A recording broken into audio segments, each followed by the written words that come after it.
So, luto tayo ng chicken sinigang. Isa sa mga favorite ko to na version ng sinigang dahil hindi nga ako nakain ng baboy.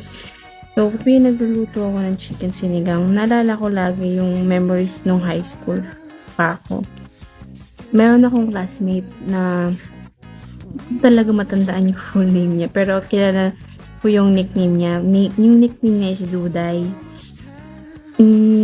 Kaklase, di ko anong tanda ko anong year kami magkaklase. Tapos, one time, galing kami event sa school. No? Hindi ko matandaan ko anong event. Basta galing kami school. Tapos, nag-decide kami pumunta kami sa bahay niya. Kasi nga, tanghali na rin yun eh. Tapos, ang nangyari, yung papa niya, well, napakabait din kasi ng family niya, lalo na yung parents niya. That time, pinakain kami sa bahay nila. Yung pinakain sa amin yun, chicken sinigang.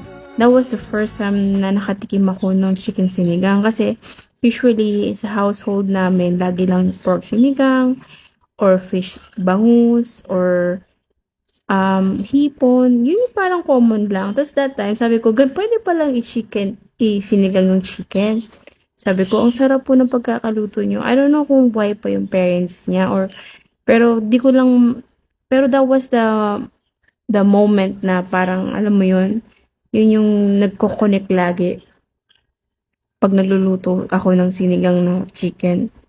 Parang it reminds me yung moment nung high school pa kayo na wala lang, chill lang, pagkagaling ng school, gagawa ng assignment, o kaya pupunta sa bahay ng friends, o kaya magtatambay somewhere, sa mall, sa park, I don't know, wala pa nga atang People's Park back then sa Valenzuela.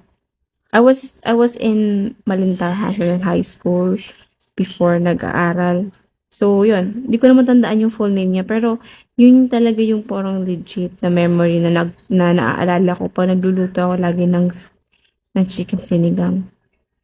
Parang, alam mo yun, yung memories na you've experienced na bata ka pa, enjoy ka lang sa buhay, less pa yung isipin mo, mga ganun. Daming sinabi, luto lang ng sinigang.